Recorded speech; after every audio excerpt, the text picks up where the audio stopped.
Hello, hello. Can I hear myself? Okay. Yay. All right.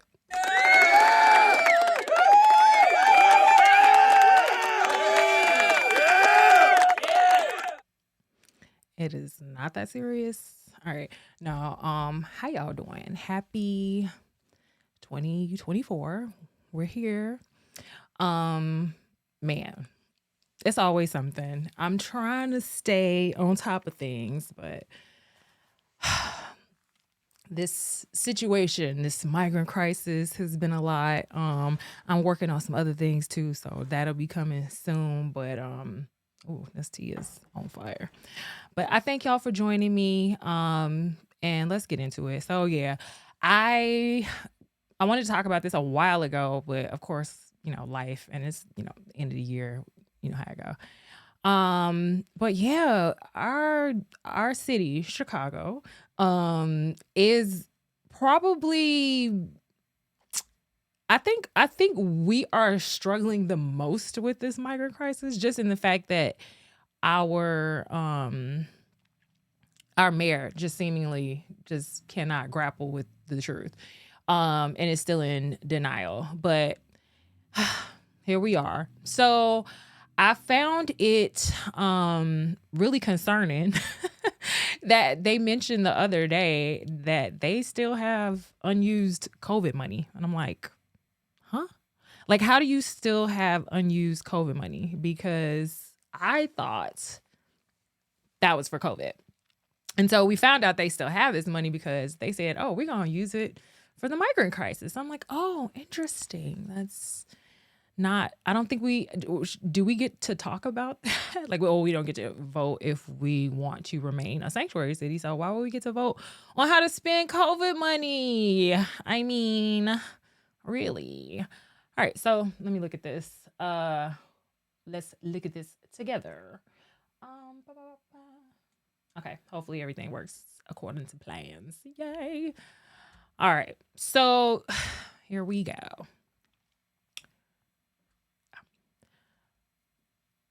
Sorry. 1 second. All right. All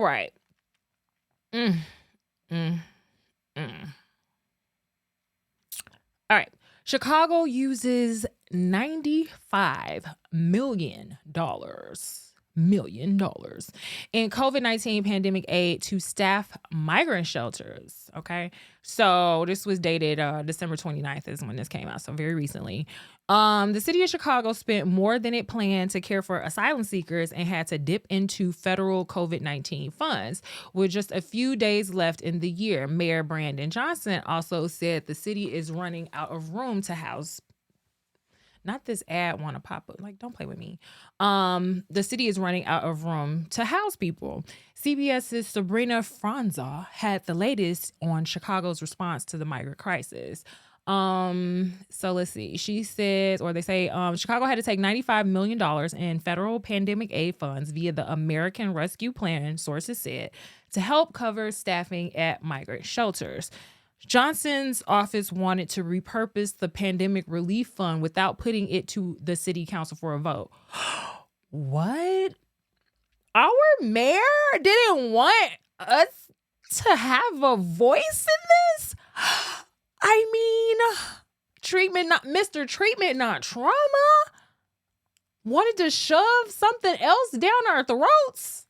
I can't believe it. We have infrastructure in our local communities that are not designed to carry such a burden, Johnston said this week.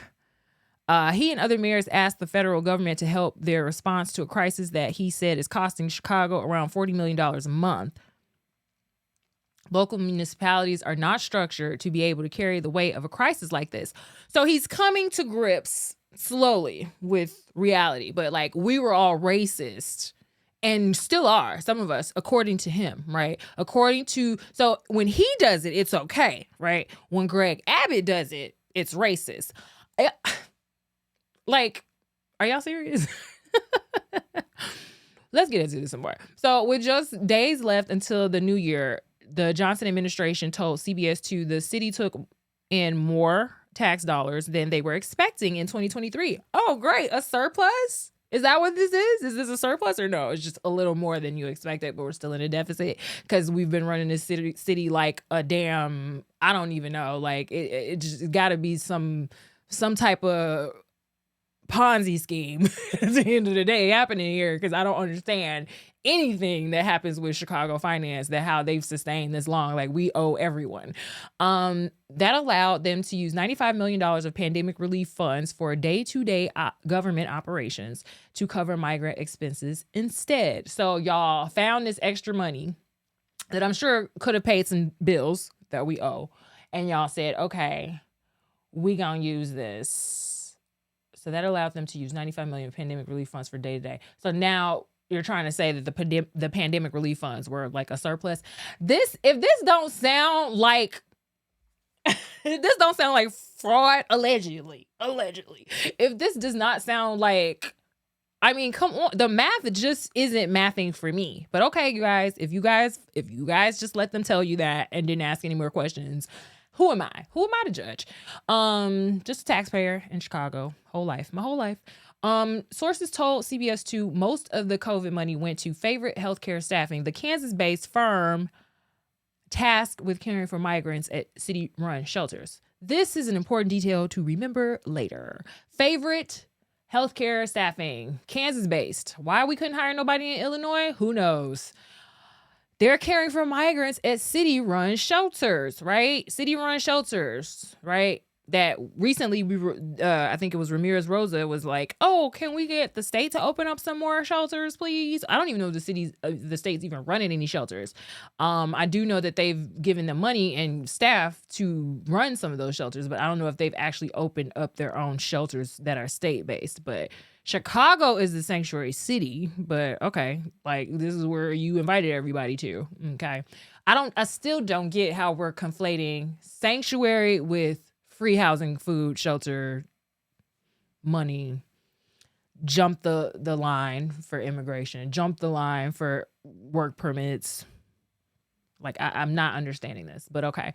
Next year's city budget only allocated $150 million to assist migrants. The international crisis that we are experiencing right now is being subsidized by local economies, and that is not sustainable. We've been saying this whole time, but you labeled us as divisive and evil and ignorant and Republican. Yikes. For the first time, the mayor said that Chicago is running out of space. Now, this was last week. This is a few days ago. Okay. And so huge turnaround from there's enough to go around, everyone's welcome. What were the other slogans y'all were throwing around that just sounded like pipe dreams to, you know, the most of us, and definitely should have never come out of the mouth of anyone that we elected to city council or the mayor's office. I just don't understand how someone in charge of being fiscally responsible and, you know, running a budget, especially in this time after a pandemic, during this unsustainable international crisis that we all saw coming from a mile away. I'm just trying to figure out how you didn't see it coming, how you are qualified for this job if you just now realize that Chicago can run out of space. I was like, you know, I'm gonna just keep pouring water into this cup, and then I'm gonna be like, whoa, it's flowing on the floor. Like, am I special?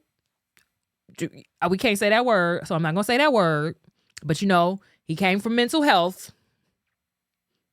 I'm just saying, something's not right, guys. I'm just saying, I need someone to check up there for him, please. I'm not, you know, no shade to those who are dealing with mental health concerns. I always say we're all crazy a little bit, if not more than others. I have not come here to judge, except for him. I am judging him. I'm very much judging him. Something is not right, because what's taking you so long to realize it? All your fellow other mayors, they all standing, you know, side by side with you, but ultimately they start waving the white flag, you know, a lot earlier than you did. And you still double down on, I got the pastors now, and we not turning the buses around, and there's enough to go around.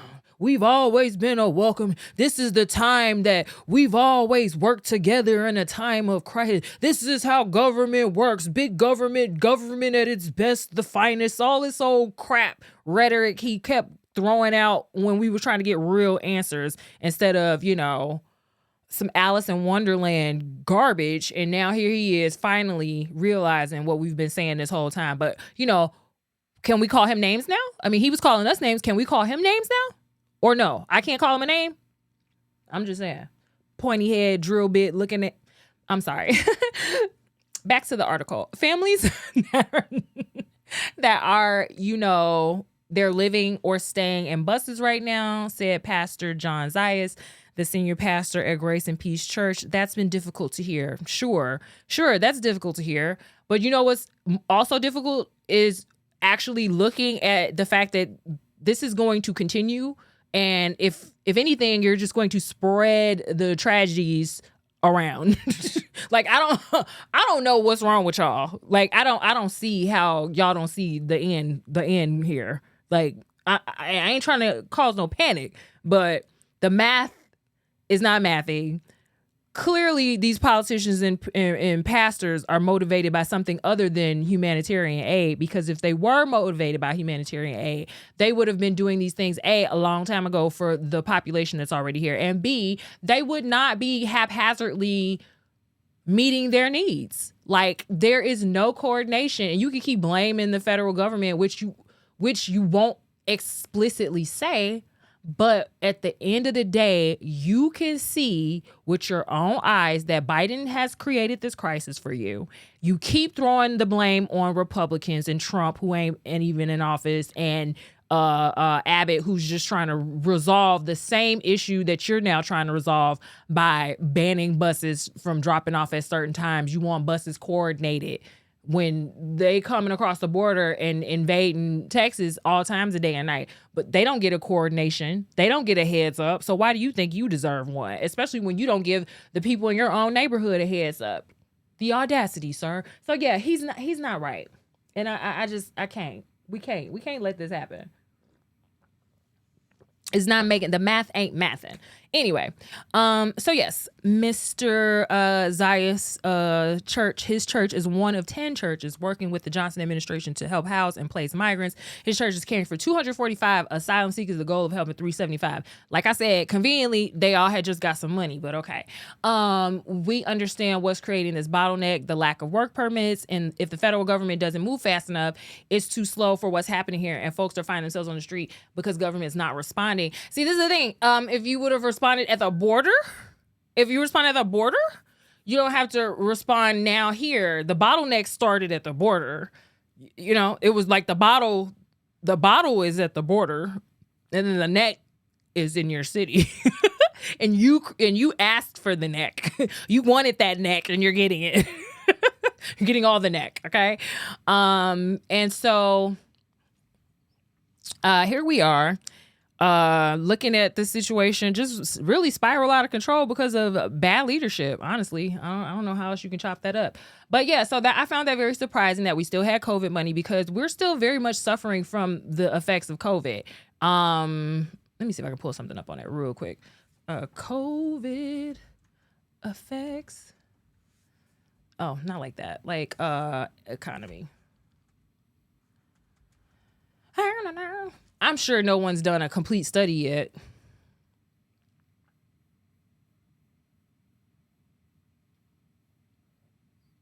They're trying to say we got more jobs since COVID.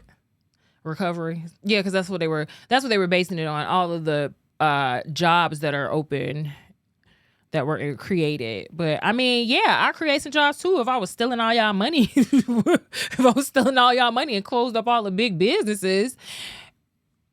Close up all the small businesses and had all the money going to big business, of course.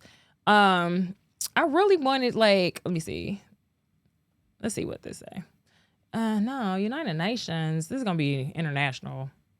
All right, I'm about to pull that up another time because I really want to look through this. I don't want to rush that. But I do want to see if anyone has done a long-term economic study of Blacks post-pandemic. Because you cannot sit here and try and tell me that if you're looking at those numbers, you got to look at the demographics, because no, there's no way that poor people are doing better post pandemic. You're not gonna convince me of that. I'm sorry. So anyway, and then in light of this mass wave of migrants, like, there's no way that marginalized and impoverished people are doing better now. Like, please stop lying to me. Yeah. So they said that. So I'm sorry, I left this out. Sources told CBS 2 the mayor's office was considering consolidating shelters or even closing them in the new year.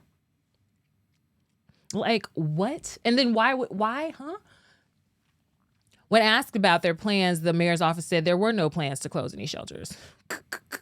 Bro, it's just stuff stuff is just flying all around. So anyway, okay, speaking of flying all around. So they try to convince us, there's still enough to go around.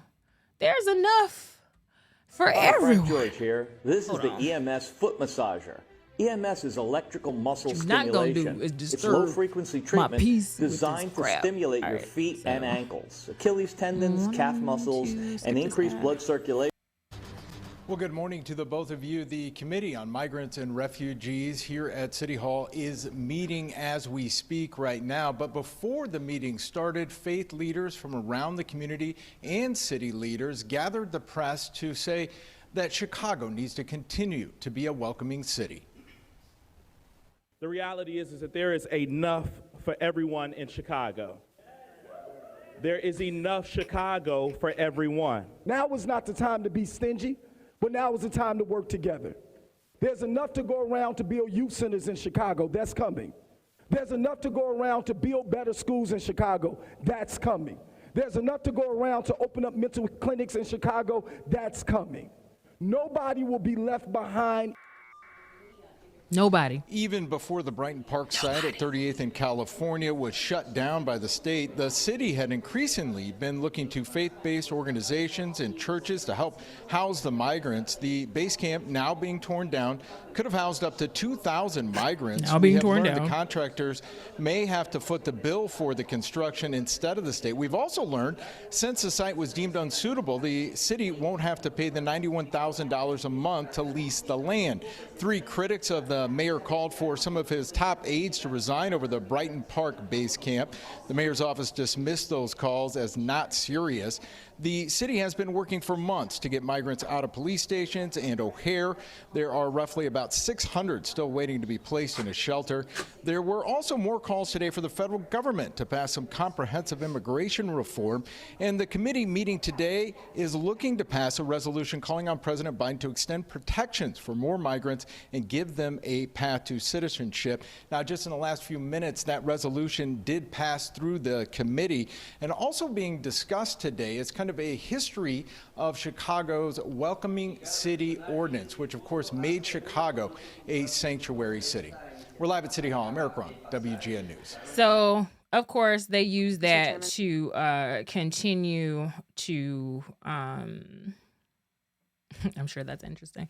So they use that to continue to, justify why we're not putting it to a vote, and like just say, hey, there's enough to go around. You guys are being paranoid. We're still working on all those things we know you guys have needed for forever. Like, I know you're our constituents and you're our taxpayers, and we like totally use you guys as the fall guys for everything that, we don't want to take heat for because, we're Black and we're going to use you as our shield.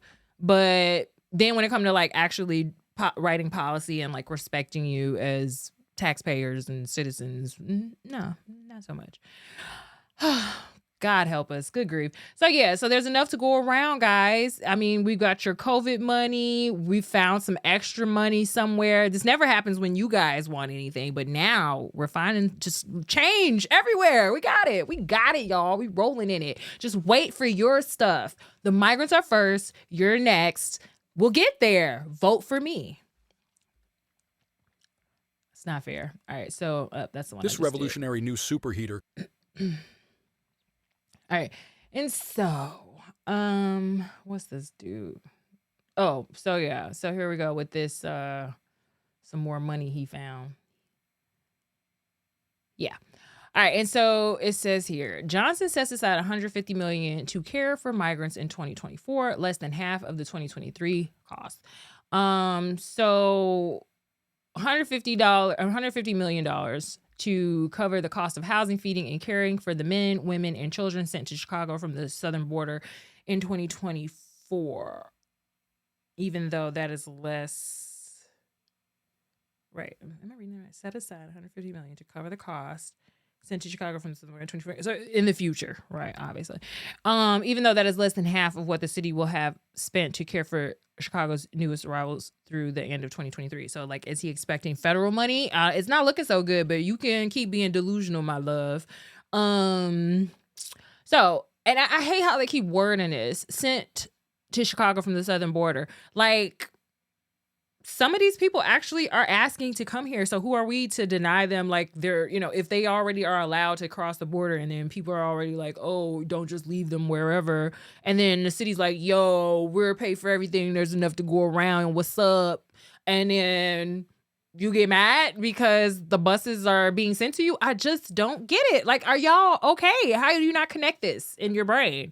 If I'm looking for an opportunity and someone says, hi, opportunity exactly for you right here, why am I not going to go get that opportunity? Like, you have to make it unattractive, and it's not unattractive. So I don't know why you're confused about why people are coming to Chicago. This has been the problem.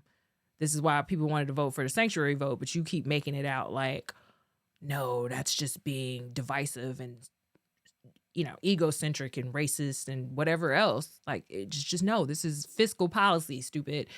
Oh, sorry. Okay, anyway. I'm just calling it out. He's special. All right. So since the first group of migrants sent to Chicago on a bus by Texas Republican, because you got to say that, Texas Governor Greg Abbott arrived nearly 14 months ago, more than 18,000 people have made their way to Chicago, straining the city's social safety net and exposing deep tension between Chicago's Black and Latino communities. I hate how they're wording this. Bro, this is crazy. So I feel like this deep tension between Black and Latino communities is just not the way to say that, because I know plenty of Black folks and Latino folks that have no issue with each other, that are taking issue with how this is being handled on all sides. Not just Republican, not just Democrat, just literally all of the United States government and all of its parts and parcel have failed us, seemingly intentionally, right? And because this level of incompetence cannot be like by mistake. You just cannot. I cannot fathom this. So, like, stop wording it like, this is just petty people being, racially identified and against another people. Like, it's really not that simple. And so, yeah, I hate that. I really don't like that. There was someone who commented, I don't know if I've spoken this before, but there was someone who commented, like, now y'all see how whites felt in Reconstruction with, like, Blacks being forced on them. It's not the same thing. I can see the sentiment in some ways, especially if you're looking at that most whites, Southern whites, were not plantation owners, were not wealthy. So I can see that, like, oh, okay, I had nothing, and now all these slaves got freed, and now I'm competing with them, and I was a whole person according to the law, and then, like, by a wave of a congressional pen, here they are now, they're on my level, and that's not fair. So I can get where there are some parallels, but it is not the same thing. So yeah, I mean, I try to empathize from everybody's point of view. So that part, I think that we can all learn that lesson just in seeing, like, how, consequences of our actions, our groupthink, our negligence, our overzealous, progressive ideals can just lead us into these really messed up situations that just exacerbate sometimes the very thing that we think we're resolving. But these people know what they're doing. This is not a mistake, because you just cannot just messed this up this bad, and it's not intentional. Allegedly. Chicago is a place strong enough to welcome and embrace newcomers while honoring our commitments to those who are already here. You betcha. Especially those who have long suffered disinvestment. Yeah, you keep saying that. There's enough to go around, but keep waiting. Long suffered disinvestment, but keep waiting. There's enough. It's coming for you, but it's here for everyone else right now. It's here, but you, the people who I claim to empathize with the most, keep waiting. In the past week, 63 buses arrived in Chicago from Texas carrying 3,600 people, said Christina Pacion-Zayas, Johnston's first deputy's chief of staff, So these numbers again, 361 million last year. And now in September, the mayor's office said approximately 200 million of the city's projected 2024 budget deficit of 538 million was due to the expected cost of caring for the migrants into Chicago. So you had a budget deficit projected of 538 million, which 200 million of it was due to the migrants, caring for the migrants into Chicago, which you chose to do.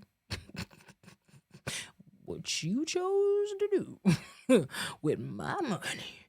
All right. Anyway, Johnston asked the city council to earmark less than the full projected cost to care for the migrants, to acknowledge that the burden should not fall entirely on Chicago taxpayers. Yeah. I guess better late for you to make that cry than never. Told reporters in a virtual briefing on Thursday, this should not be just on the shoulders of Chicago, noting that immigration is a response. Okay, so we're back to that again. Nobody want to say by name. They just want to say federal government. But if Trump was in office, they would be like Trump. But this is the federal government. This is a neutral, inorganic party.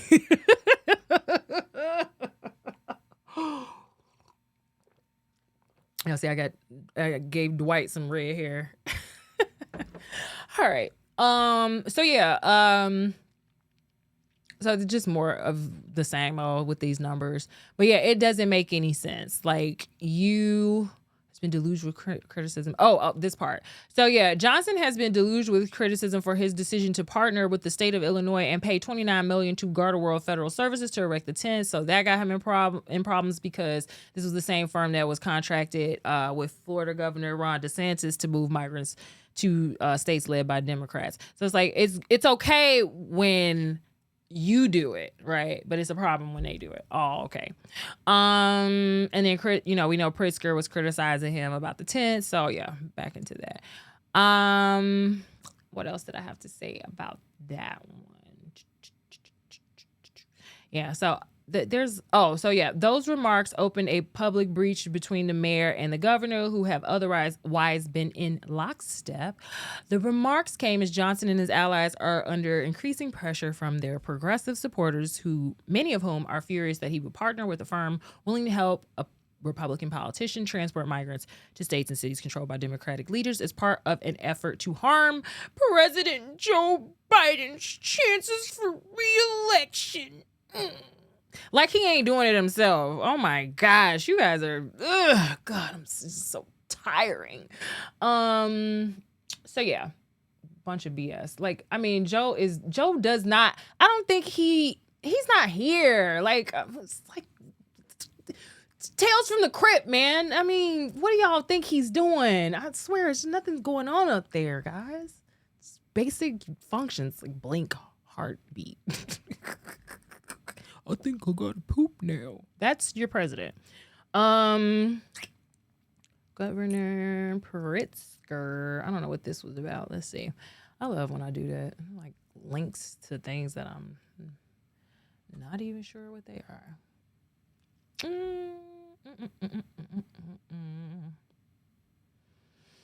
Okay, so this I think.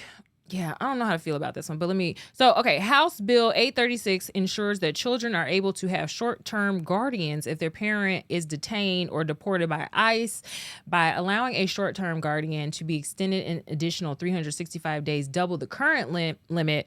The bill ensures an undocumented parent can entrust a guardian to make medical decisions and enroll a child in school, among other activities. It also provides judicial discretion to consider granting guardianship of a minor when a parent can provide consent because they are unreachable, due to an administrative separation. So basically, I'm not going to say the T word, but it's giving precursor. I mean, you can just sign off on the kids, extend the sign off on the kids indefinitely. Okay. House Bill 1553 better enables undocumented youth to obtain visas by aligning state laws with existing federal laws. It authorizes adoption, family, juvenile, and probate courts to proceed with and grant a petition for special immigrant juvenile status, a visa specific to undocumented children who have been abused, neglected, or abandoned. So, yeah, I'm just saying, I don't know how to feel about this because these people don't care about children. If you think they do, please stop. Like, when that Epstein list come out, okay, hopefully it'll sink then for you guys. But none of these people care about children. Okay. You can miss me with that. So yeah, I'm not a fan of any of this because I've kind of always seen it as though when we look at the footage, there's a lot of men crossing the border for sure. And that also is concerning because you've got these, military aged men crossing from God knows where with God knows what kind of records and, whatever. Fine. And, the gotaways and the overwhelming with the border, God only knows, right? But it's like, you got to also remember children are crossing. Who knows if these people are these children's parents that they're crossing with? You don't know what the circumstances are. And in light of how much, the T-ing has been going on, I don't know if I can say that, but you know what I'm saying, the T word, then it's a lot. So like, I would say just everybody kind of just keep an eye out on that.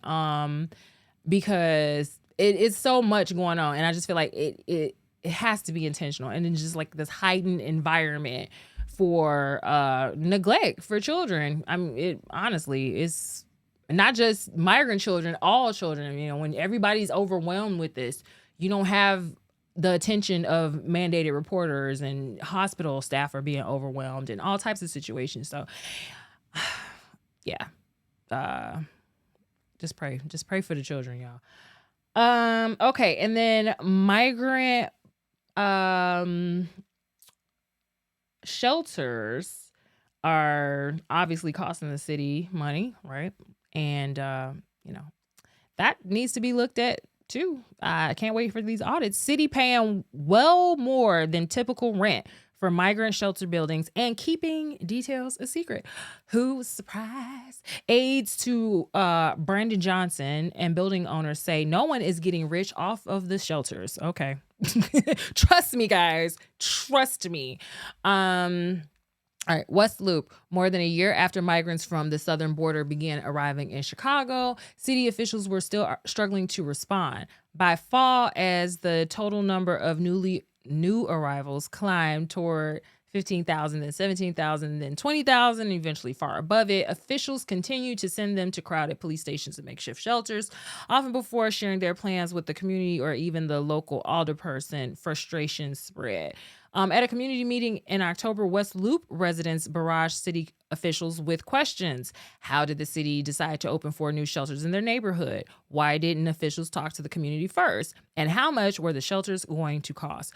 Officials didn't answer questions about the money, but they did reveal that the West Loop had something that you were looking for: lots of vacant offices. You guys have stock in this area that is easy, turnkey ready, and people want it to be rented, said Sarah Mathers, the city's first deputy of community engagement. Jesus, sounds so dystopian. Like every time I hear these people talk. By the end of the meeting, neighbors were murmuring about the West Loop shelter buildings since they were all owned by prominent developers. Months later, aides to Mayor Brandon Johnson still won't say exactly how those buildings were picked or what they've paid to rent them. Of course not. He's making lots of contractor friends. I just know it. But a picture has emerged through interviews and public records because they own your ass, boy.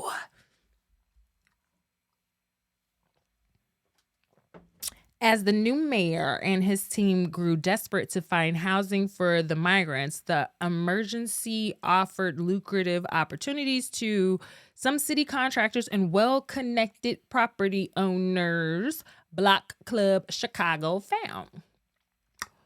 Oh, in the West Loop, Johnson aides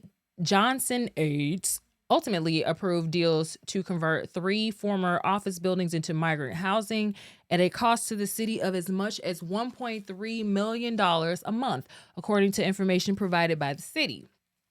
That tab is just for renting the space. It doesn't include food or other services. $1.3 million a month, okay?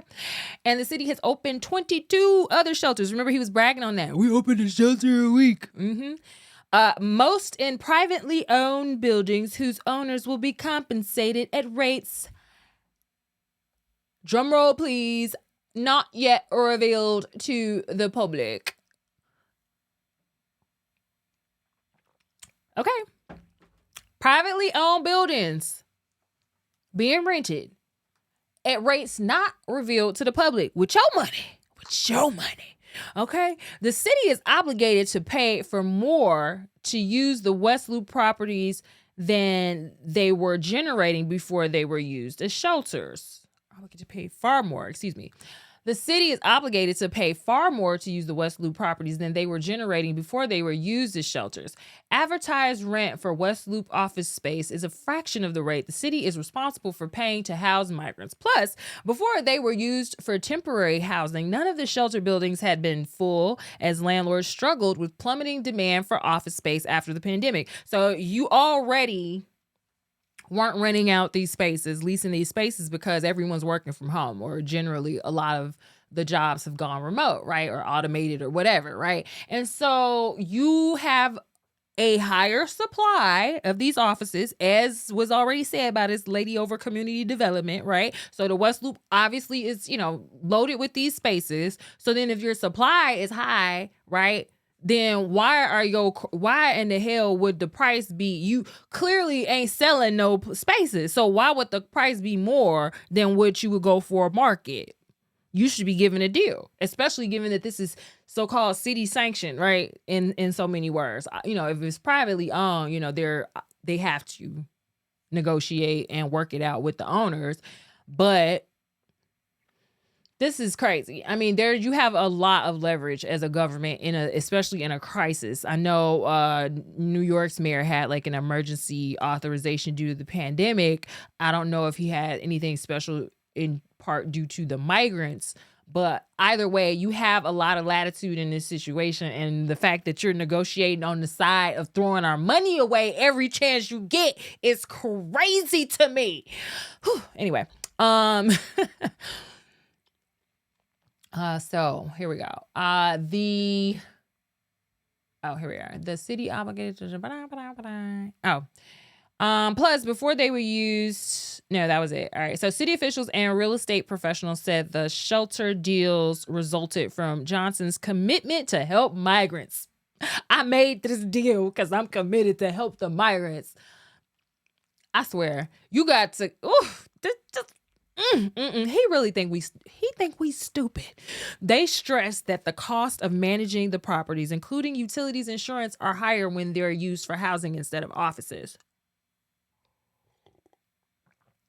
Okay, so they running more water because they taking showers and brushing their teeth, but the math still not mathing, sir.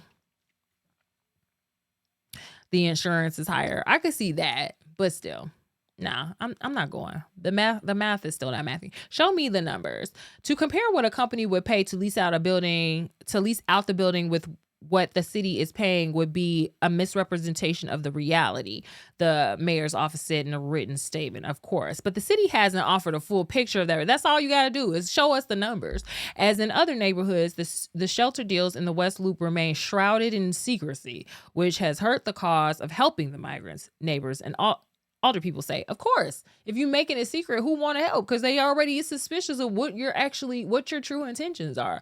Johnston administration officials won't detail how the West Loop shelter sites were chosen, instead providing a general overview of how the mayor's office and other departments work with contractors to identify suitable properties.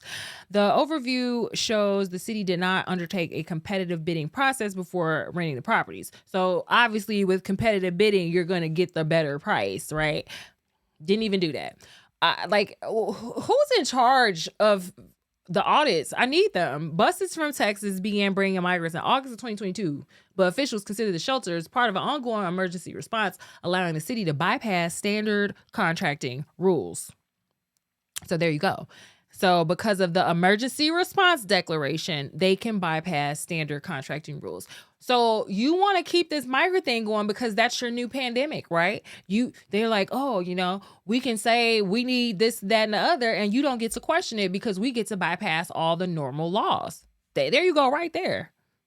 That's what that says right there. This is all he keep telling you. It's an ongoing crisis. It's an ongoing government has to respond. Government response, because federal dollars, because you trying to get that money and do what thou wilt. City officials also said that they don't have records showing how much they've been billed for use of the West Loop properties.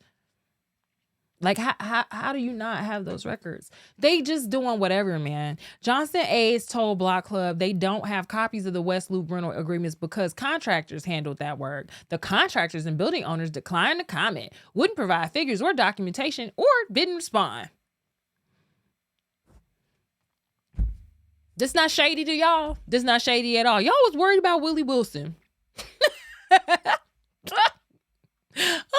Anyway, the Johnston administration should let the public see details of the shelter deals, including rental agreements and payments, said Joe Ferguson, the city's inspector general from 2009 to 2021. Joe, you need to get on it. Come back, Joe. If city officials don't have those records, they aren't providing adequate oversight, he said. They're not. The audit's about to be crazy, bro. Where y'all at? All of these regular standards and practices on the basis of what we can see have been left on the way to the wayside, Ferguson said. This raises questions about the bounds of emergency authority and whether they've been exceeded. I'm gonna say yes, but no Tasha K. Okay, allegedly. The landlords, in response to questions.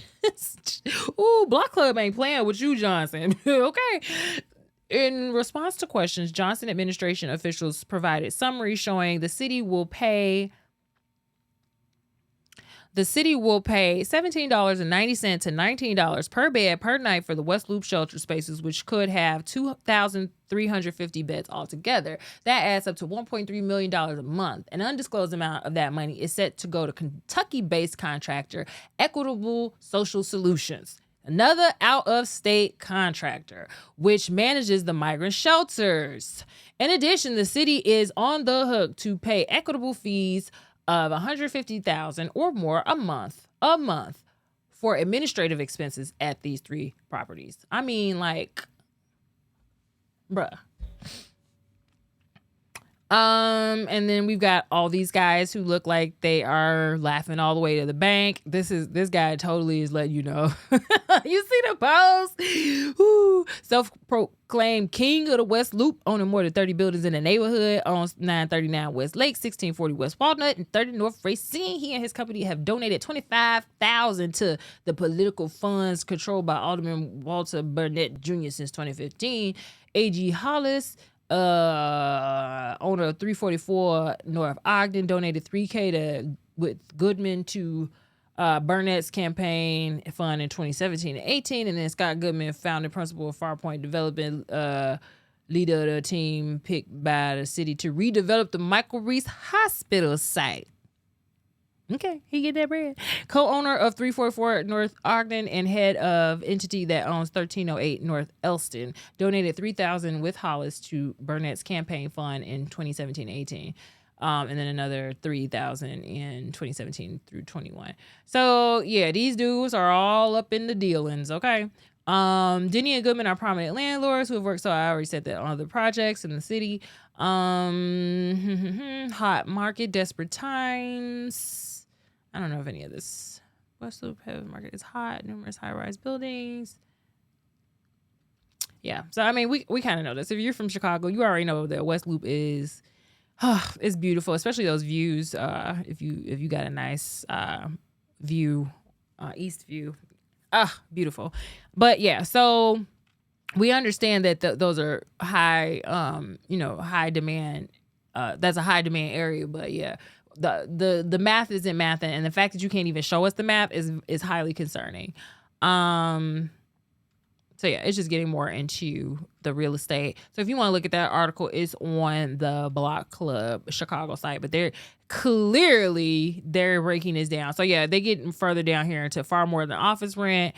In November, after months of questions and public records requests, the city shared the summaries of what it's paying to use the West Loop buildings. The figures were different for each location and based on a nightly rate for each bed. With hundreds of people staying in each of the buildings, the costs would add up fast.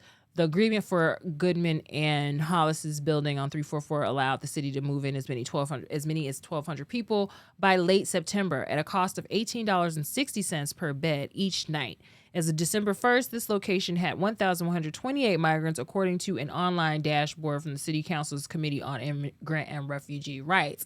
That means the city is currently obligated to pay about $629,000 a month. Child. So yeah, these numbers hurt my stomach. It's just so much money. Oh my God. A shelter a week, and this is what he's paying. Millions of dollars. $500,000 a month is crazy. Said the per bed rates are higher than office rent because they have to cover additional expenses, including conversion, construction, higher utilities, added insurance, and additional maintenance. But they didn't give specifics. So yeah, so we're back to that again. So we need answers, guys. Yeah. So shout out to Block Club Chicago, because they have been everything that I've seen, where they're really looking back and peeling, the layers behind how all of this is being financed has come pretty much from those guys. All right. And then so you're spending all this money, you're paying all this rent. You don't want to tell us how much, why it's so much, all this other stuff. Right. And then let's see, can I open this? I wonder, can I let y'all see this? Like, no,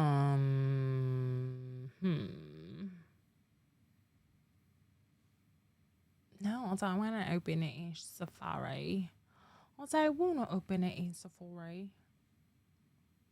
Like, why can't you just behave? It's the stupid Apple News. All right, guys, I'm all right. All right, so back to this.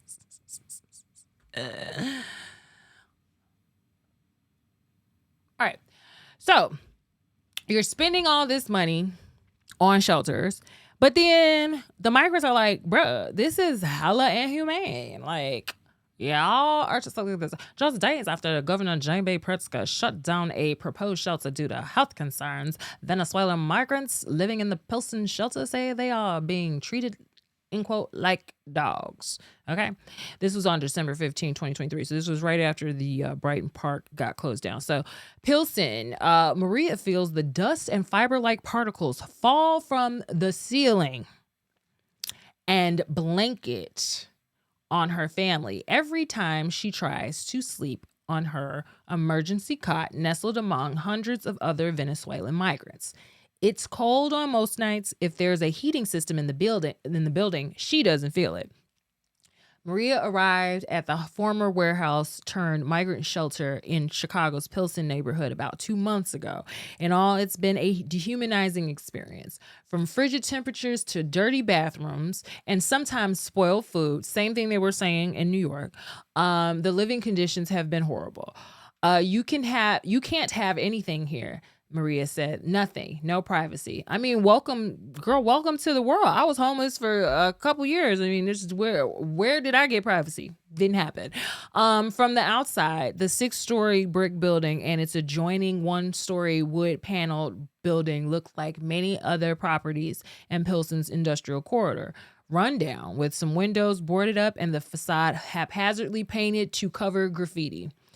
Few exiting the nearby I-90 on their way to shop in Chinatown or eat in Pilsen would guess that the former manufacturing building is now home to the city's largest migrant shelter. More than 2,300 recently arrived migrants, all families, some with babies and young children, now call the former manufacturing buildings home, according to an internal city memo obtained by Borderless. The Pilsen site, which spans half a city block between Cermak Road and the southern branch of the Chicago River, was opened this fall during the city's scramble to get migrants out of police stations amid dropping temperatures. However, interviews with those living at the shelter and videos Borderless reviewed of conditions inside the building show that the result of that scramble is a building that fails to meet the basic standards for emergency shelter laid out by the UN Refugee Agency.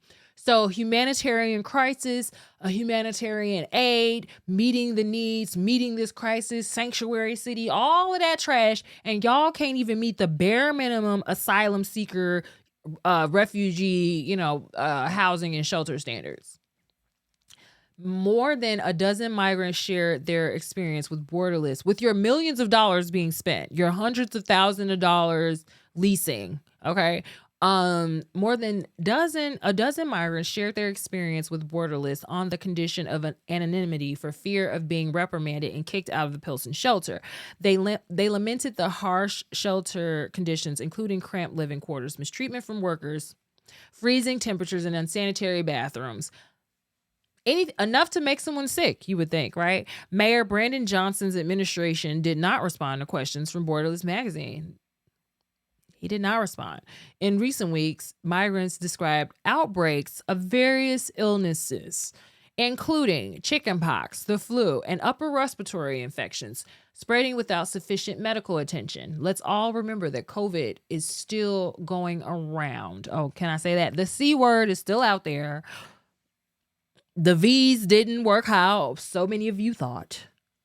And here we are with C-word and everything else mixing around and spreading around. And then you got the nerve to cramp all these people over here together without any medical attention or little to no medical attention. But we're spending money on it. I don't understand. The experiences of migrants inside the Pilsen shelter offer a glimpse inside the city's network of emergency shelters hurriedly open to house the migrants being steadily sent to Chicago from the border since August 2022. For migrants at the shelter like Maria, there are a few options. We are thankful for the roof above our heads. However, because we just got here, but I would like to see things like the food get better. Rotten food is just crazy. That is so crazy. Chicago officials scrambled to house migrants. City officials have struggled to house them. Okay, so we already know all that. He doubled down about we're treating our new neighbors with compassion because it was the humane thing to do.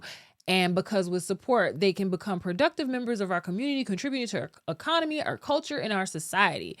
But Johnston's decision in late November to shorten shelter stays to 60 days has been widely criticized by immigrant advocates who called the change unreasonable and charged that the rule would create instability for migrants. So, walking it back, right? Most newly arrived migrants cannot work legally and thus cannot rent an apartment. So 60 days obviously would be unreasonable unless you could get them work permits before 60 days, right? Johnston has faced further scrutiny over a controversial tent city. So we know about that, the gross mismanagement and of the funds. Well, the whole contract was whack, but they're talking about Garda World had previous issues in El Paso. So not just Florida, but also El Paso Garter World's detention facility had an issue with unaccompanied migrant children that were found to have had gross mismanagement with allegations of unsafe and unsanitary conditions and sexual abuse towards children housed there. So, I mean, like I said earlier, y'all want to make all of these, take all these liberties with guardianship in regard to these migrant children, and you want to welcome all of them here, and you know how sad their stories are, but then you also want to turn a blind eye like SA and child T'ing ain't a thing. Like STing ain't a thing. Okay. But all right, y'all, play crazy. I just feel like we're all complicit. If you allow this to just keep happening and you don't start getting on these people to find out, what they need to be more transparent, and they do not need emergency, powers to execute this stuff. You need to be more transparent because you're incompetent. And why would I give you more leverage and latitude to do whatever you want when you clearly not being logical? So he says, my administration, is committed to keeping asylum seekers safe as we work to help them achieve independence. This was Pritzker, said in the statement. We will not proceed with housing families on a site where serious environmental concerns are present. So this was about the Brighton Park. So, clearly this has been going on. Brighton Park was just everything coming to a head. But as you can see, this has been going on. 2021, city records show 22, 41 South Hosted Street failed an annual inspection. So the shelter previously in 2021 failed inspections with the Department of Buildings. This is not news if you live in Chicago. There's plenty of buildings, especially on the south side, and I'm sure west sides, that have been far below code and standards for years, and we don't expect anything to be done. The owners failed to maintain elevator equipment in a safe and sound working condition. It's unclear when the building owner made corrections or when a new city inspection was conducted at the site. So who knows if it even happened. The 2021 inspection is the last on record, okay? And God only knows what happened before then, right? The last Department of Building inspections on record for the adjoining one-story building at 2301 South Hosted occurred in 2016. City officials hosted a last-minute meeting in October to announce plans for the temporary Pilsen shelter. In a statement, Pilsen Alderman Byron Cicho Lopez wrote, as the chairman of the Housing and Real Estate Committee, it was my duty to address the housing crisis with actionable solutions in a collaboration with city departments, community stakeholders, and sister agencies. Okay. So yeah. Oh, here we go. In 2023, the city spent tens of millions of dollars on shelters for migrants. Among the items, the city says they provide shelter residents with a cot, blanket, pillow, 3 meals per day, access to showers, hygiene items, and access to laundry services. Yeah. Says during the meeting, Cicho Lopez and officials from the Department of Family Support Services, Office of Emergency Management and Communications, and Chicago Police told neighbors the former warehouse would hold up to 1,000 migrants, but just 2 months later, that number has more than doubled. So you're overcrowding, right? Life inside one shelter. So in Pilsen, shelters, dozens of cots, inches apart, are grouped together by zones in various areas of a one-story building, according to videos shown to Borderless. Staff have barred migrants from recording or taking photos inside the shelter and threaten to kick migrants out if they speak with members of the media. Venezuelan migrants describe the sleeping areas as crammed with little space to move around and no privacy for the hundreds assigned to the one-story sleeping quarters. The shelter allows for items to be kept on or under the cots, but prohibits food from being stored, migrants said. One video appears to show shelter workers inspecting cots and throwing away items they found. So you're giving them rotten food, and then you throw away whatever they've purchased on their own with the little that they have. Very humanitarian. Guys, keep it up. That wink was like questionable. Many of the migrants sleeping in the warehouse zone A and B describe frigid temperatures and fiber particles falling from the ceiling again. I'm sure this is doing wonders for respiratory health. Some parents with children at the shelter told Borderless their children were suffering from eye infections they believed to be caused by falling debris.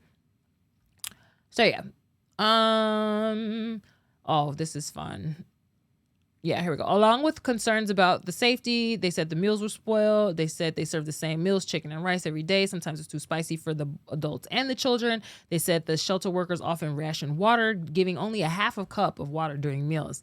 So dehydration on top of being crammed and not, having the medical attention in this environment that may not even be fit for human, what is the word I'm looking for? May not be fit for human occupancy, right? This is trash. In another video, residents line the wall of the warehouse, snaking around some of the beds set up in the middle of the floor, waiting for food. There's such a long line to get food, one woman told Borderless. You have to stand for 2 to 3 hours to get food. It's ridiculous. In recent weeks, many migrants have grown concerned about the spread of chickenpox, respiratory illness, and flu, especially as the populations have surged. A pop-up clinic comes in for a few hours every 8 days to provide medical help, the migrants say. They need more, clearly, but little is done during those quick visits for those seeking medical attention. Migrants describe waiting a long time to be seen, only for no treatment to be given. With all that money being spent, a lot of people have gotten sick, Maria said. A woman had to have surgery because she got a parasite in the pancreas or the liver. Her husband said he was going to sue them. So we're already about to get lawsuits, right? Frustrated mother whose 2 children recently fell ill was not given any medicine and was told to go to a clinic outside the shelter if she needed additional support. So not y'all got sassy with her. She wouldn't know. You guys are here. You guys are spending all these millions of dollars to pay these people. They can't help. It's crazy. A recent arrival at the shelter was hoping to get antibiotics to help him recover from a throat infection and the flu, but the clinic staff didn't provide any medication. Sitting in the sun in front of the shelter, he was frustrated he wasn't given any antibiotics, nor could he afford any after being robbed in Mexico on his way to the United States. He must have thought the reporter was going to give him some money. There is no medicine, his wife said, describing their frustration. I'm not laughing at their pain.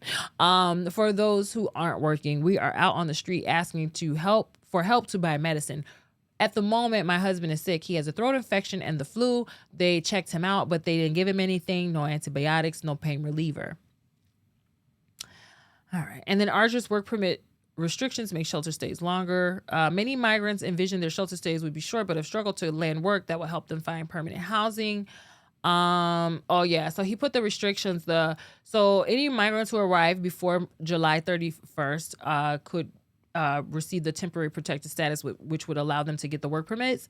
But the application is still costly to people, and then people who came after July are ineligible and have to seek other means like asylum for the work permit, which obviously would take that process and would take longer, right? Many migrants are reaching out to the networks, hoping to find a job that would allow them to leave behind the conditions at the shelter. It's been a struggle, but they are craving privacy and safety for their families. I want to work. I came here to work, said one man to Borderless. All right. And so, people saying they regret coming here, that they're depressed. And it's not been a dream. 2241 Halstead. I think we looked at that inspection report just in the article. But this was the actual report. So this is just the elevator issue mainly, but you can always go to the city of Chicago and pull up any property and see pretty much any inspections that they've done or complaints that they've had. They're claiming Garter World is going to pay for the cost of those tents that were erected in Brighton Park, so he got out of that. But we're still throwing money around on this rent. And I just don't understand how we're just letting this happen. It's crazy that so many people are just quiet about it, especially our alderpersons. On a relevant point, all right. So this one I know was about So they put 115th on hold because they still got that comments. There was one more thing I wanted to talk about before I got into this last thing, but so. They voted down we were talking about the alderperson. So the thing is, we don't want to vote down the sanctuary city thing that's, attracting everyone here. But, at the end of the day, what are you going to do?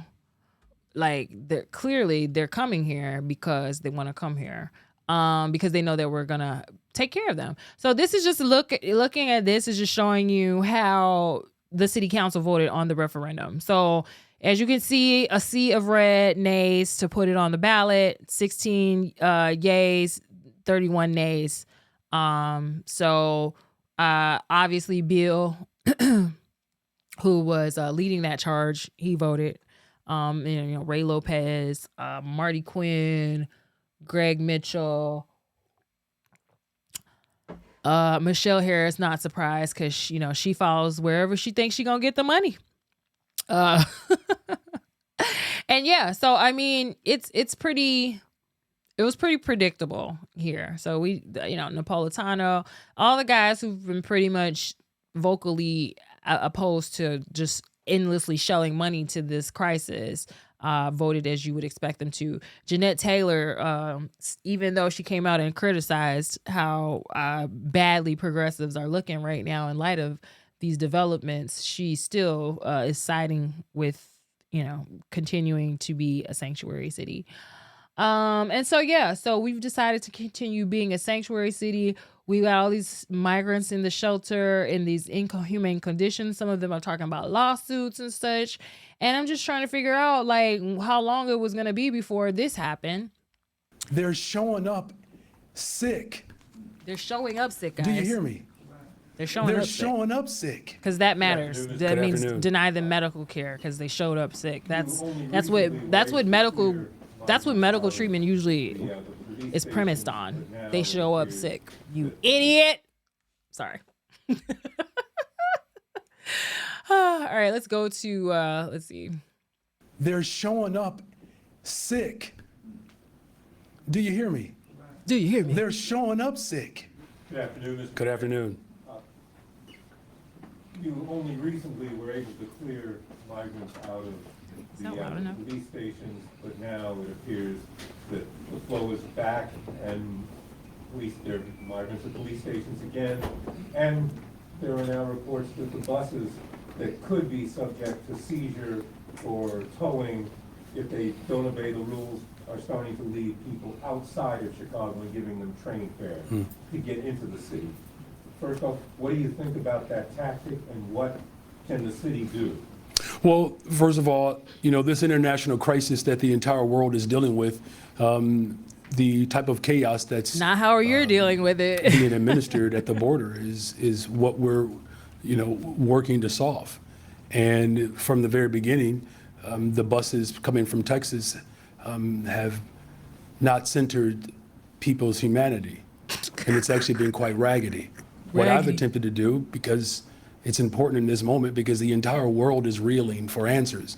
The city of Chicago is providing some structure and parameters around this mission.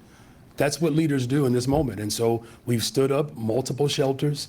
We have thousands of.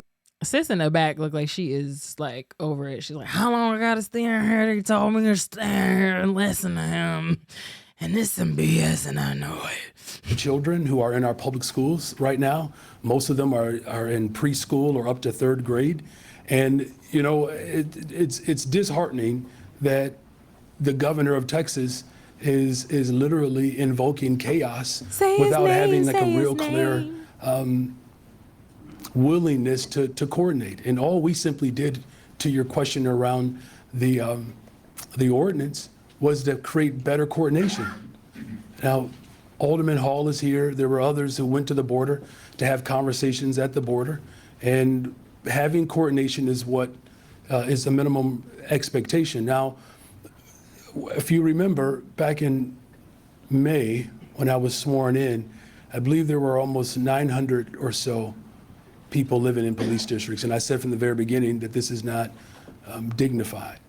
And so we've worked hard to eliminate people from living on floors who are showing up in Chicago in some of the worst health conditions. And I did get reports that there are about 20 people, I believe, that are scattered throughout the city of Chicago and police districts, and we'll respond to it. But again, a month ago, there were 4,000. Look, Alderman Burnett has already expressed this. It wasn't a failure to acknowledge our victories. Sometimes we do so much, we don't keep track of the work that we're doing. We just do it. And no matter how... We ain't keeping track of the money we throwing around. We just throw it. Sorry. Contrite, that sometimes, people are in this moment. It doesn't, excuse the poor behavior that's coming from Texas. The poor And so we're going to behavior. continue to provide structure and order and direction in this moment because that's what the people of... Bro, I'm so sick of them blaming Abbott. And excuse me, I'm sorry. Chicago deserve, and that's what we're The getting. little belch came out. Y'all ain't deserve that. Hall said in Cermak, a 5-year-old boy was there shortly before he died this weekend. There have been reports that their conditions are unsafe, unsanitary. Do you have confidence that that shelter is safe for people to live? I believe there's over 2,000 people living there. Well, again, let me just emphasize again, the conditions in which people are arriving in Chicago are quite disturbing. People who are at the border sleeping outside in the cold.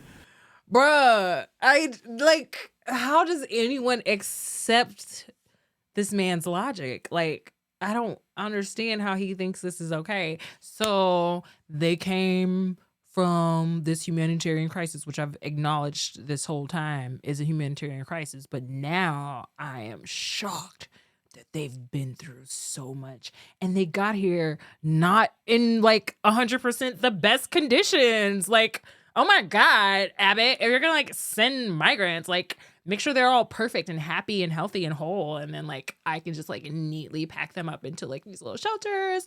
And then I can get my leases signed and my kickback money from my little owner, landlord, developer friends. Yay.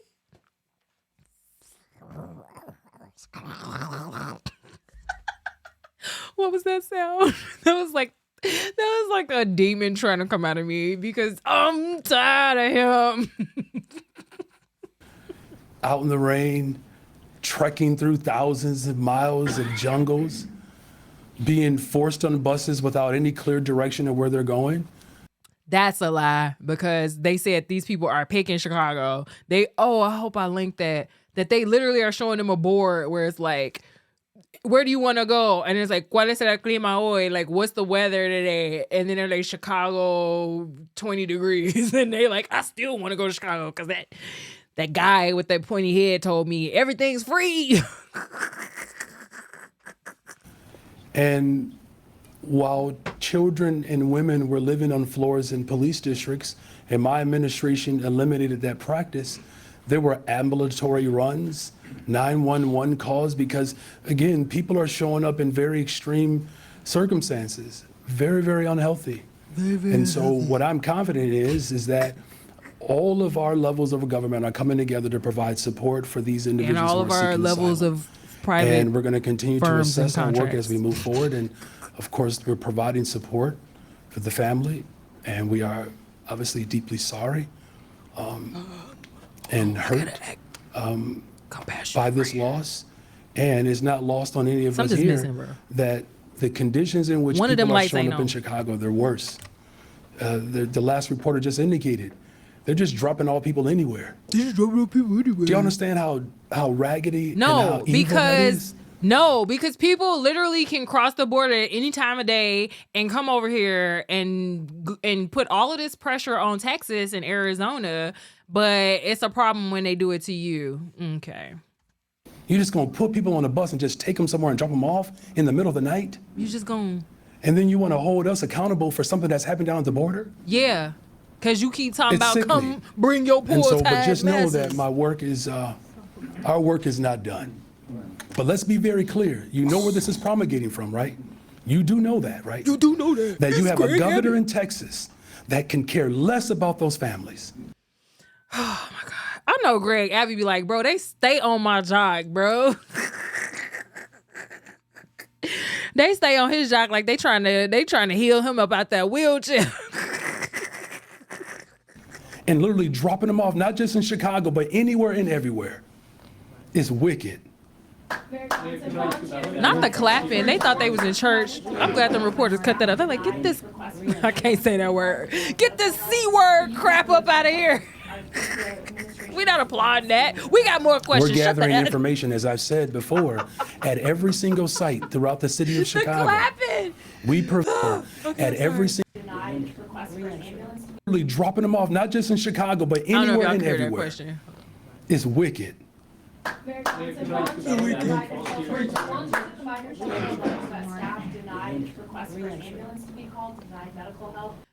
So claims that staff denied requests for medical attention and medical help, which wouldn't be far-fetched based on those Block Club articles we just read about how the staff pretty much are mistreating the migrants. But, okay. Can you confirm those details? Is the administration of the city investigating whether medical help? We're gathering information, as I've said before, at every single site throughout the city of Chicago. We provide on-site medical care.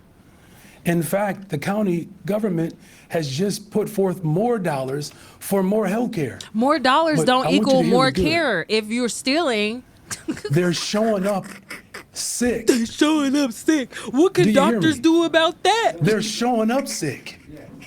The issue is not just how we respond. Okay. Bruh, not y'all came to the doctor sick. Oh my God.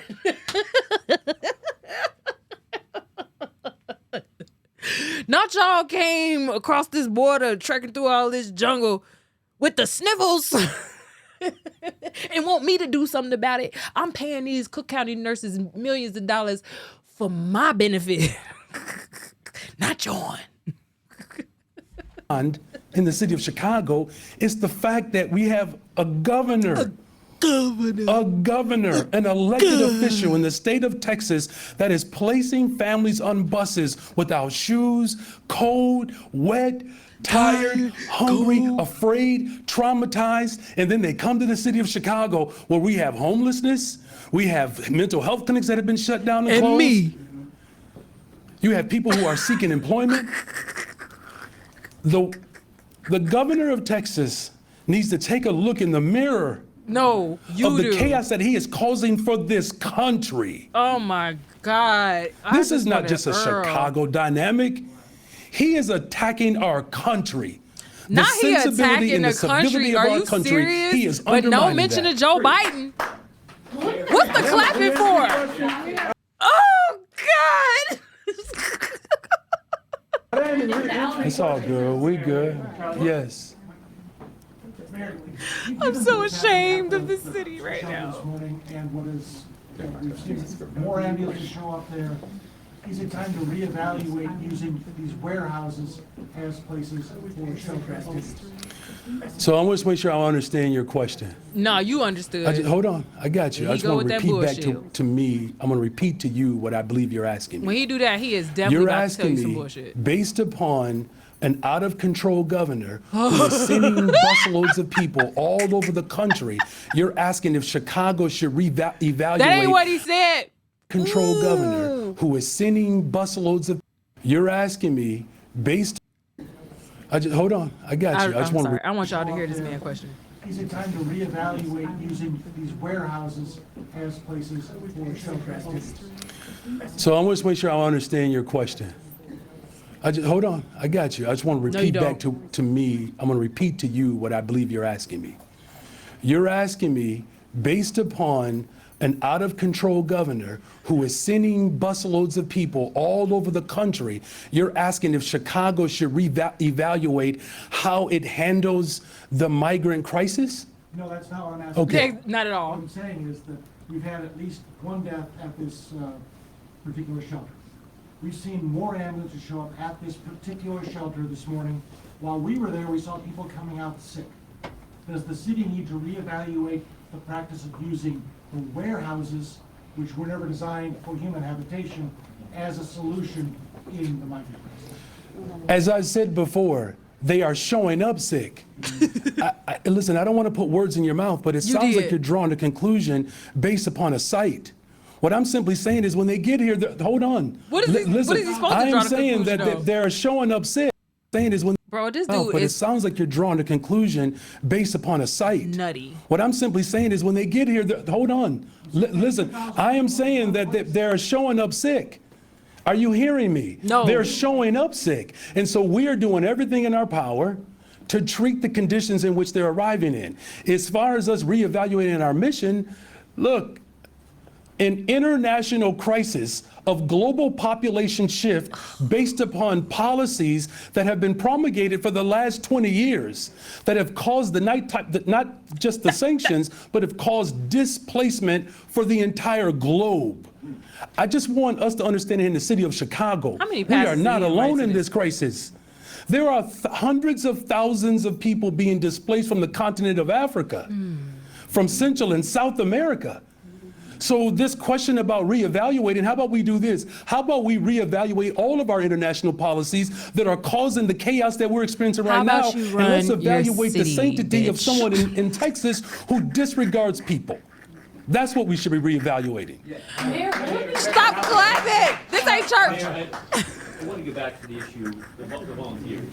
They have said repeatedly that they've asked to get access to the sites to help provide medical care, and that they've been denied that. Tamika back there like, is it lunch? Let me stop. Tamika, I'm sorry. Today, after this 5-year-old child had died, it's led people to tell us that the medical care being She provided bad. Look how at she the like, I site can't believe these is motherfuckers got inadequate. these long ass questions.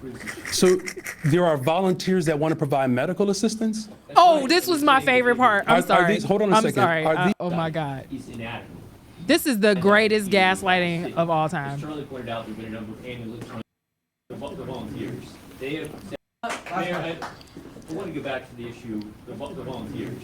They have said repeatedly that they've asked to get access to the sites to help provide medical care, and that they've been denied that repeatedly by the city. As Charlie pointed out, there have been a number of ambulance runs today after this 5-year-old child had died. It's led people to tell us that the medical care being provided at this site is inadequate. We respond to that criticism. So there are volunteers that want to provide medical assistance? That's right, and they're saying that they were. Are these, hold on a second, are these medically trained volunteers? Yes. Okay, I'm not aware of any medical volunteers that want to go into sites to provide medical care. I'm not aware of that. Oh my God. Volunteering for months at the police district. They've been volunteering I just for wanna make sure I'm months at clear, the though. police You're saying that district, there are sir. medically trained volunteers who want to provide medical support inside of shelters. Wow, what a thought. Yeah, I don't know where you're getting that information from. What What a I can say lie. is this, that the conditions in which people are arriving in, What a lie. there is no secret that they have been showing You up hear the sick. confusion of the media? That's not a They're like, secret. dude, you're There's lying. been ambulatory runs even at police districts. This is not new information. What we're clear about is that until we get a real handle on what is happening internationally. So he said there was ambulatory care at the city of police station. That's Chicago, not new, the but city that's of what he just Denver, told you, and you the tried to city play of like you New didn't hear what he York, said. on what is happening internationally, the city of Chicago, the city of Denver, the city of New York, and all these other cities, though, you're saying that there are medically trained volunteers I want y'all to hear who this want to bullshit one more provide medical support inside of shelters. Right. Yeah, I don't know where you're getting that information from. What I can say is this, that the conditions in which people are arriving in, there is no secret that they have been showing up sick. That's not a secret. There's been ambulatory runs even at police districts. This is not new information. What we're clear about is that until we get a real handle on what is happening internationally, the Oh my city God, of the Chicago, deflection. the Do city your of job. Denver, the city of New York, and all these other cities in which this raggedy governor in Texas raggedy is mayor. shipping people across the world, and particularly throughout the country. Until we get a handle on that, we're going to He's shipping constantly people be placed in across the the position world. where we're going to have to come up with Dude. innovative approaches to address this migrant crisis. And let me just be absolutely clear. No, you're not. Since taking office, we have stood up countless shelters. And they all We have suck. provided education, employment opportunities, Questionable medical care. questionable, trauma-related services, Questionable. while at the same time making sure that returning residents, which is why we're here today, Questionable. You invited all them pastors in there and all of them fans and all the people you paid off, and now you want to tell them to stop clapping. The people who have been working on the front line, fighting to bring dignity to black people. Here you go, throwing us out there again. Harmed by the same policies that Buddy from Texas is trying to instigate. Not Buddy from Texas is trying to instigate. Thank you all. God bless you. Bro, you so foolish. Bro, he played that race card all day. I'm so tired. I'm just so tired. When was this? Let me see. This thing is sick. Look at it. Guys, so I gotta share this, so check this out. Okay, so that was a while ago. Yeah. So yeah. Constantly blaming Greg Abbott is not your solution. If y'all get a chance, oh my God, pull up this this Greg Abbott supercut over the border. This dude been giving it to him. Like, and it's just, it makes sense. Like, when you really listen to what he's saying, it's no different than what, you know, Brandon Johnson and Mayor Johnston and Eric Adams are now saying. It's just y'all just got to the party. He had to invite y'all to this party for y'all to understand what he's saying. Yet some of you can't hold two thoughts at the same time. And so you decide, well, I mean, he's still a racist though. It's gotta be he's racist. Like, no, you're seeing it for yourself. This is just literally logic at play. Like, you cannot sustain this. So yeah, if you get a chance, watch this one. I don't think I like picked any particular like sections, but the man makes the points, and the fact that he ain't mentioning y'all, he ain't calling y'all racist, he ain't mentioned race. I don't think I've ever heard this man even mention race or anything. Like, it's literally just been about thank everybody for federal law with us here today and enforcing the policy and protecting the border and protecting the citizens and the workers that work on the border and the families that, you know, live on the border, and then also protecting migrants from, you know, the perils of crossing illegally. Like, there's a lot of danger that they're putting themselves and their children in. They keep trying to save people from drowning in the Rio Grande. Like, there are so many other parts of this story that, you know, the liberal media and the left are not telling about, how people are getting hurt just coming over here. But it's you can't justify this in no way. Like, there's just no way to justify it. I don't care what y'all trying to say. If people are literally fleeing political persecution or, you know, violent crimes, they will go through that process to get away, and they will follow the steps to get away if they know that what waits for them at home is, you know, death and you know, perils. So, like, I don't know how, like, giving this pathway to everyone without vetting is like the answer. All it does is create, you know, all this division and this crisis and these economic, you know, stresses just all around. Like, I don't understand how anyone sees this as a viable solution to a problem. Like, if we all suffering, how can we help anyone? So yeah, him acting like he didn't know about the volunteers was crazy, because here's like literally like multiple news outlets. Crisis in Chicago. So many of them left with no choice but to sleep in overcrowded police station lobbies. Not enough space, not enough bathrooms, unsanitary conditions. Well, tonight, a little bit of help is on the way. NBC5's Natalie Martinez gives us a look at a mobile health unit that's helping to provide care to those who truly need it. This is about dignity. Workers and volunteers at Westtown's Community Health are celebrating 30 years of providing care to immigrant communities. We did not expect the need to increase this rapidly. As the nation's largest free healthcare center, it would only make sense that it stepped up when the city asked them to help migrants staying at Chicago's police stations. We were approached by the city's Office of Emergency Management last year because of our reputation working with these communities, asking if we could come out and provide mobile care. What is he doing? Precincts where the city currently has over 750 migrants housed. Today we found workers packing up medicines and toiletries and loading up mobile unit suitcases for their second round of mobile visits Friday after Wednesday's maiden tour. We were able to provide health assessments and screenings. This full clinic location in Westtown provides patients with full range of primary and specialty care, mental health, pharmacy, all at no cost. The mobile care units provide an urgent care version of what all these 3 area clinics provide. We have a very progressive approach to make sure that we're reducing all barriers for folks, including migrants who may not necessarily have all of the paperwork that you would typically expect in a traditional medical setting. Critical needs that this DePaul International Studies professor believes need federal attention. We need FEMA to step in. In fact, Dr. Sharma says that under national law, we must give migrants humanitarian protection.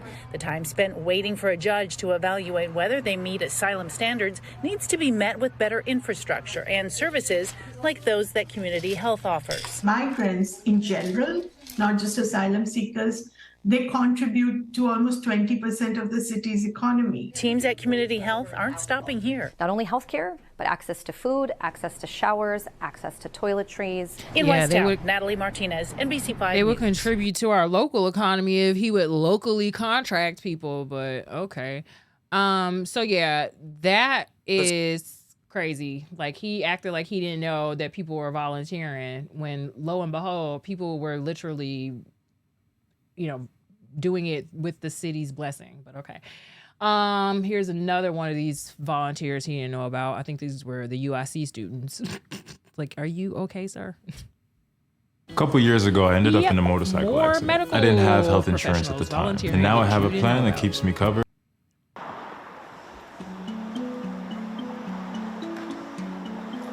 We have a large team of medical students, PAs, and physicians here today, and we're doing health assessments.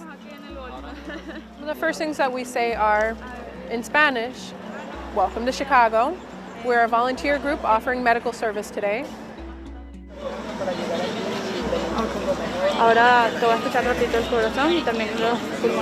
He didn't know about this. Today we'll he see thought they were just out there 300 to faking 400 with stethoscopes. in 2 stations.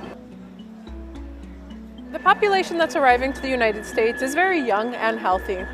A lot of the health effects that we're seeing are the consequence of a long migratory journey. Some people just accidents along the way because the method of travel that they're taking is unsafe.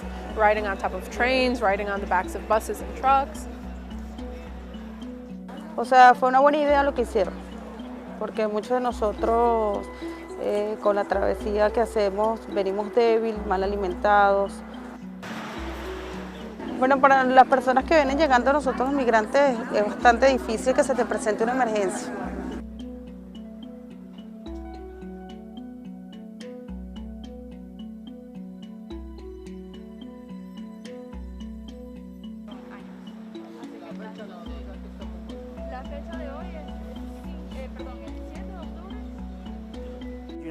I think we'll start seeing a lot more folks with the same diseases that they've had for a long term be exacerbated. Unfortunately, the cold conditions will make it worse on their bodies. They're showing up sick, but a doctor knows Our how to budget handle thus it. far has been completely crowdfunded based, and not a dollar of that has come from the city of Chicago. What? Crowdfunded? Not a dollar from the city? My dad is a Peruvian immigrant. And he didn't know. I think that if he would have been here alone and had been sick and would have needed care, I would have liked someone to do the same. And I think about that a lot. Ay, por Dios. What we're doing, we're providing medical care. Our All right, budget thus far has been... And then, what is this?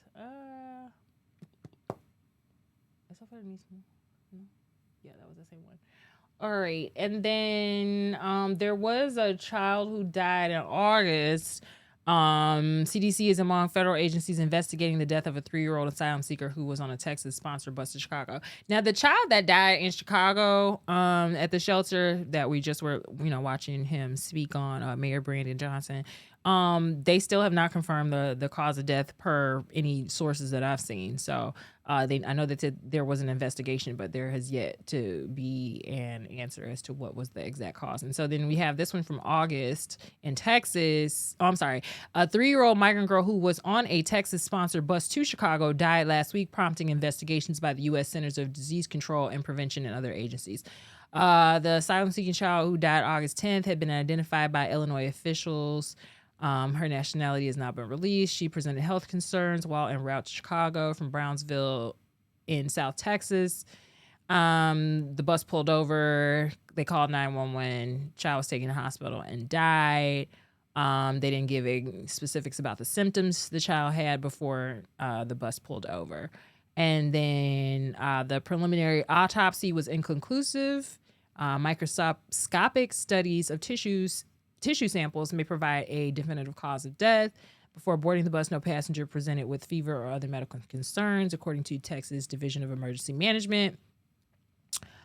After being processed at U.S. Customs and Border Protection in the city of Brownsville, each bus passenger underwent a temperature check and was asked if they had medical conditions that may require medical assistance. The agency's release said, like, I mean, who is going to answer that honestly if they're trying to illegally cross the border? Like, I'm not going to take this whole trek and be like, oh, and also I have this disease. The migrants had willingly chosen Chicago as a destination and signed consent waivers before boarding, the Texas office added. Really? I thought Abbott was just pushing them all on buses and like, here you go wherever I tell you to go. The girl's family is being supported with burial and funeral costs by a welcoming center in Illinois that is partially funded by the Illinois Department of Human Services. So yeah, I mean, the White House spoke on it. Well, Karen Jean-Pierre spoke on it, the White House press secretary, when this happened. So yeah, I just find it curious that this is now the second one that I saw for sure in, the vicinity of Illinois that had no cause of death given. So a little concerning. And yeah, so here they kind of get into it that there's still no indication of an outbreak at that shelter. Several people there had colds and fevers, blah, blah, blah. So I don't know if I got access to see that, but generally, yeah, people were sick, and it's, obvious that these shelters aren't in the best conditions to, create a healthy environment for them. And then when the mayor's spending money on healthcare and then doesn't even know he has volunteers and they're showing up sick, and that's how medical practice usually works. Jesus freaking Christ, especially in an emergency situation. Like, would you think they were going to have like recent, lab results and geez, like, come on. God, I can't believe this is what y'all wanted. So last thing before we wrap this up, it's crazy because now, everyone's busing migrants everywhere. And so Denver can't take it no more. For the ones searching for the products you need, Grainger.com is always there for you. Find high. And joining me now is Denver Mayor Mike Johnston. Mr. Mayor, thank you for being with us. And my first question is, what resources, just generally, do you feel like you need from the federal government right now amid this surge in migrants? Yeah, I really appreciate it. I mean, I think we have been pushing really hard that there are 3 key items we need right now. We definitely need the Congress to take action on $1 for support for cities. That's key. I think the second is we need more work authorization for folks that are arriving to our cities. The biggest issue is we have folks here who want to work and are not able to work. And the third is we need their help on a plan for coordinated entry. So we don't have just the governor of one state deciding where all newcomers go, but actually a coordinated plan nationwide for all of our cities and states to be a part of the solution. And we think those 3 things can actually help us be very successful. We just need those 3 things from Congress to be able to succeed here at the city level. You've been pushing on the issue of work authorization specifically for some time now. You asked the White House last month for more authorizations. Have you gotten any response from the Biden administration or any indication that increased authorizations might be part of the negotiations that are going on in D.C. around this border issue? We're working hard at it. I think they understand it and see it. I met with Secretary Mayorkas months ago, and that was before he then took the step to grant temporary protective status for Venezuelans that came before July 31. That was a tremendous help for many of our Venezuelan newcomers who arrived in August and September. The challenge is now, we have 4,500 migrants in shelter tonight in Denver. We are the single largest recipient of migrants per capita of any city in America. And almost all those folks that have arrived now don't have access to that temporary protective status. So they don't have a clear path to work authorization.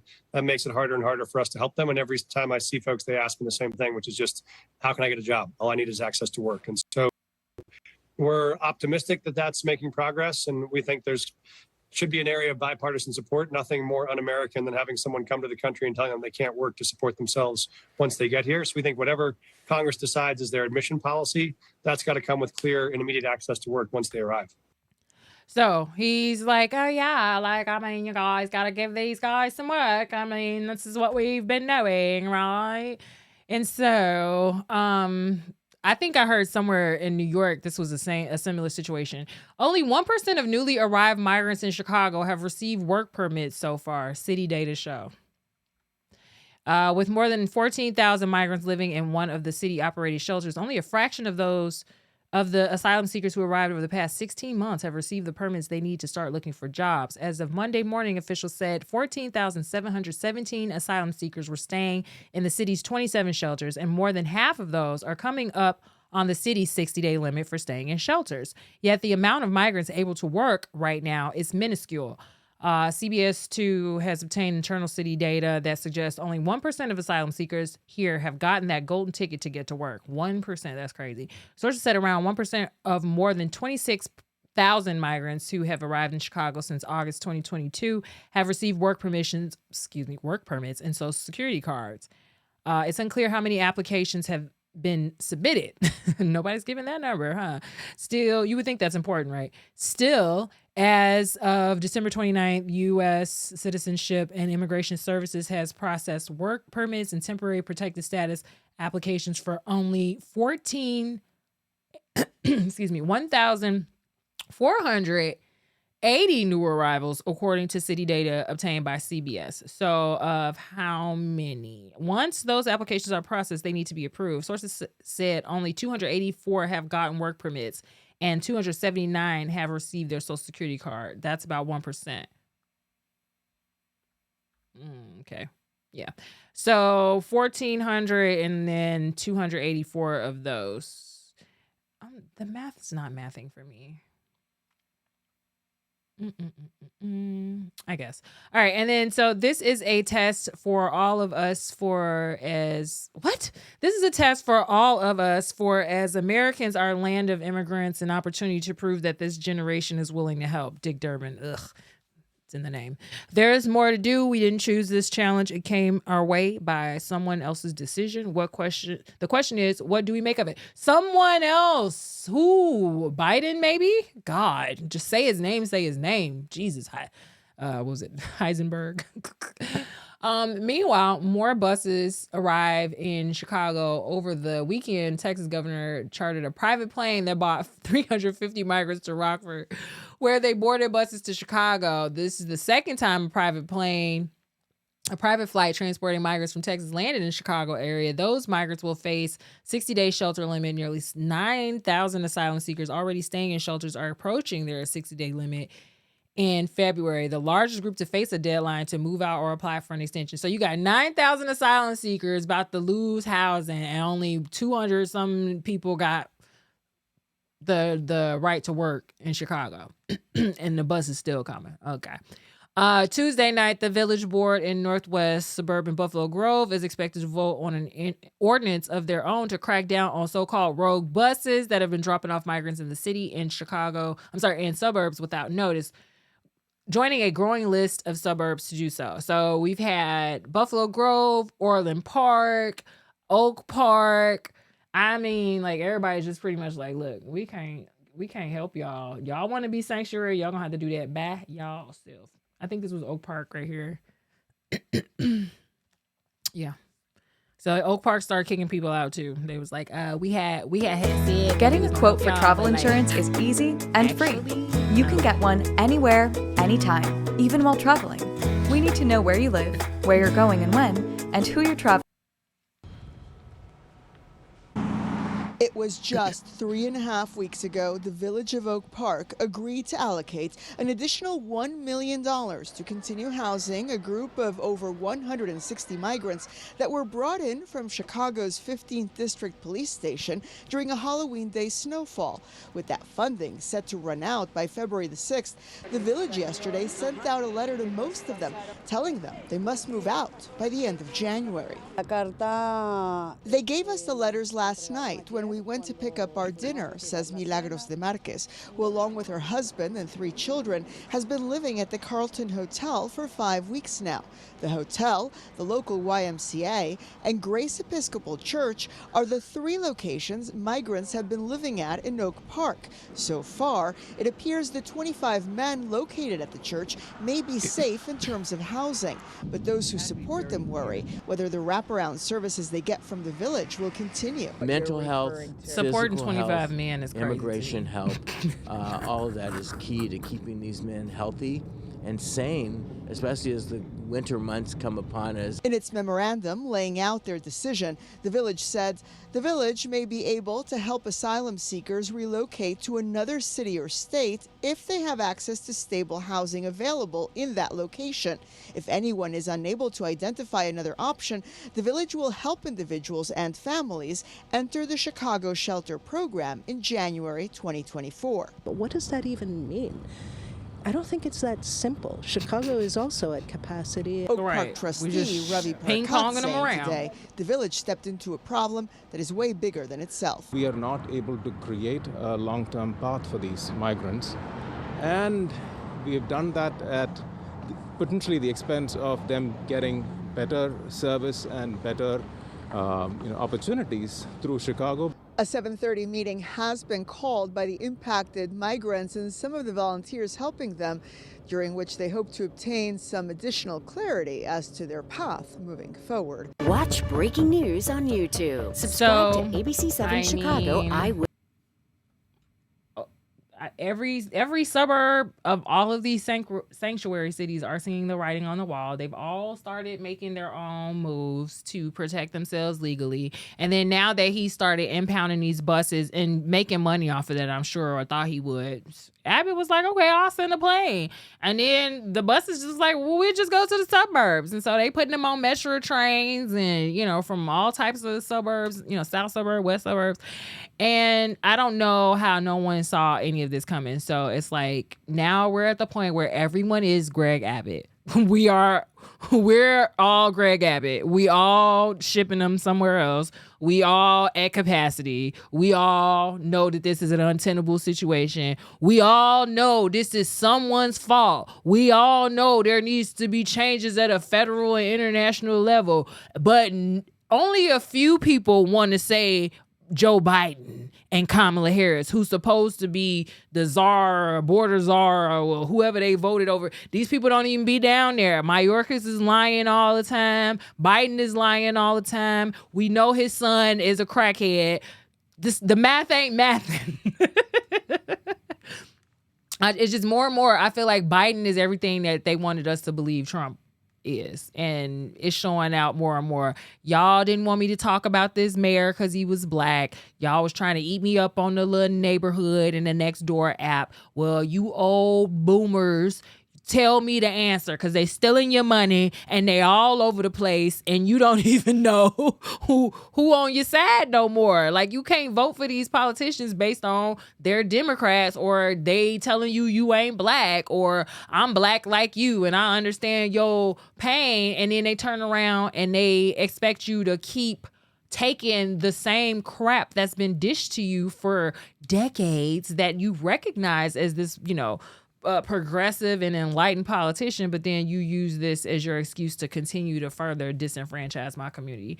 I'm over it. Like, this man is single-handedly going to ruin Chicago. I've still heard nothing about him falling back on the James Gibson thing. Larry Snelling, the new superintendent, has been pretty quiet on what they're doing about crime and is out of control. I feel like I've seen more and more women being shot at. The carjackings. There was a lady who saw somebody trying to jack her car on the south side and like opened her window and like said something to the guy before he was trying to take her, and they shot her. They just shot at her. Like, it's ridiculous. You got all these teenagers killing siblings and stuff. These boys killing their sister over a Christmas gift somewhere down in Florida, I think it was. Like, the world is going crazy, and we don't have time for politicians that are pretending to be Black identified and to have our best interests at heart, but then all they're doing is telling us to keep waiting in line. There's enough to go around. Just wait your turn. But then you finding all of the money up front and the cream on the top to give to these new arrivals that, you know, once again, they're not being vetted because Mayorkas has an agenda and Biden has an agenda. And it's not to preserve, you know, United States democracy or get us, you know, in an economic position that looks better than what we've been through in the last few years. So anyway, I am over it. I hope you guys are, you know, talking to y'all officials and staying on top of everything that's going on, because the scammers are scamming, and I can't wait till these audits. So let's stay on top of them and vote better next time. I don't know if there's a way to even vote better because these people are trash, but we definitely cannot let ineffective and inexperienced people who want to play race cards instead of looking at the fact that, you know, these are just bad policies no matter what side of the aisle you're on. We shouldn't have to deal with that. Like, grow up, bro. So, Buddy in Chicago. Stop worrying about Buddy in Texas. Buddy in Texas is doing what he got to do for Texas, but Buddy in Chicago want to keep talking about everybody else except for Joe Biden, who got him in this position, and his role in running the city as its executive officer. Like, you're the mayor of Chicago. Deal with Chicago as seen. Nobody gets a perfect city. Nobody gets a perfect budget. Nobody gets a tenure that's free of tragedy and trauma and crises. Like, you are a baby. Grow up. Thank you. All right, you guys have a great night, and thanks for joining me. Happy New Year. I'll see y'all. Bye.